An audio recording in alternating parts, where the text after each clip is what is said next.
So today on this fine Tuesday, I promised you a video about numbers. And I did. So here it is. A video about numbers. But what numbers am I referring to exactly? Well, let me be very, very blunt. Video games are numbers. Plain and simple. You go right down to the core, literally the core of a game. It is ones and zeros. And then you expand a little bit, and there's code. You expand a little bit more, then you have to talk about like polygons and stuff like that. And you expand it more, and it's like your digits. Ha ha ha ha ha. Stupid little joke, but it gets the point across. A game, by its very fundamental basics, is numbers. A multiplayer game of any sort. You know, as fast as you can push your finger on the trigger or mouse button, as fast as you can go, it doesn't matter. The code can only run at a certain speed. There's only so much you can do before it doesn't matter how fast you are. And that's being honest. Because everything in a game has a number to it. Believe me, it does. Every single bullet has an assigned damage it can do, modified by thousands of little variables, and then it hits your body. And that's one instance of that bullet the game has to keep track of. It's a miracle these days that games don't fall apart the second somebody starts one. It really is. Because games these days are getting ridiculous, which is why we have these newer consoles coming out, and a lot of PC games are, I'll be frank, they're being sort of neutered to so that a console can keep up. I'll be honest, consoles are falling behind. I completely admit that. Yeah, they are. Do I care? No. My console still works. I know it's going to work. And this is my issue. It's at what point do we run out of numbers? At what point can we stop making, art with these polygon counts in the millions when a blade of grass is as many or more polygons as a real blade of grass? If you were to take a real blade of grass and try to make it polygon, that would be crazy to try to do. I mean, you look at your arm. You look at like a square inch of your arm. You know how many polygons that is in a 3D modeling program? That's a lot more than you think. That's not one polygon with a texture on top of it. I'm talking if you were to model my entire arm, the number of polygons would be in the millions.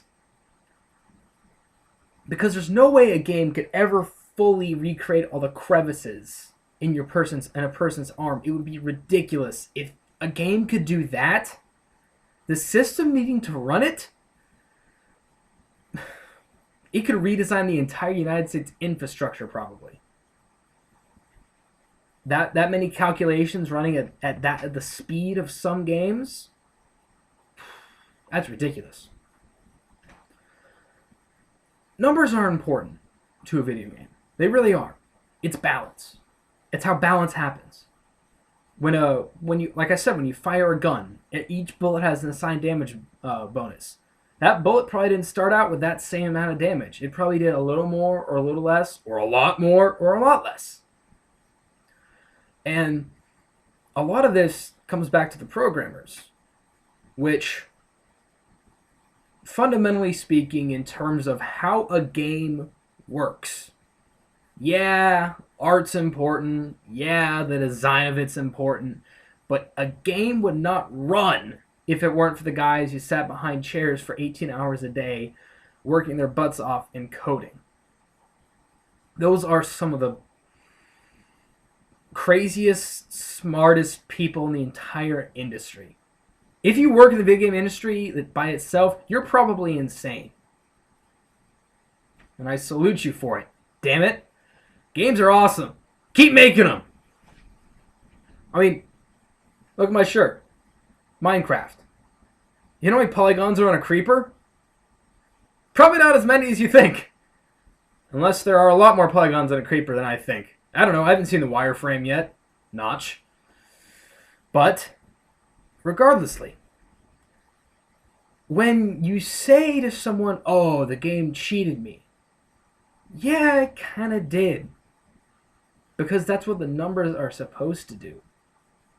Everyone's nowadays is like, oh, games are too easy. Well, this isn't the 90s, and you're not playing Battletoad anymore. This is 2012, and we need to be able to have, 64 people playing at once. Or if you're playing a single-player game, then you need to have a full 3D environment that a lot of people can play in. Just because a game isn't difficult doesn't mean it's not good. People are like, oh, this game's too easy, so it sucks. I'm like, really? BioShock's not a good game because it's too easy? Really? Well, why does that not make it good? Can you explain to me why not pulling your hair out's an excuse to have a good game? I mean, on a basic level, StarCraft is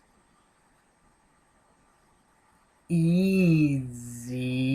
I mean, the very concept of the game is build workers, build units, go attack stuff. It's an easy game to succeed in.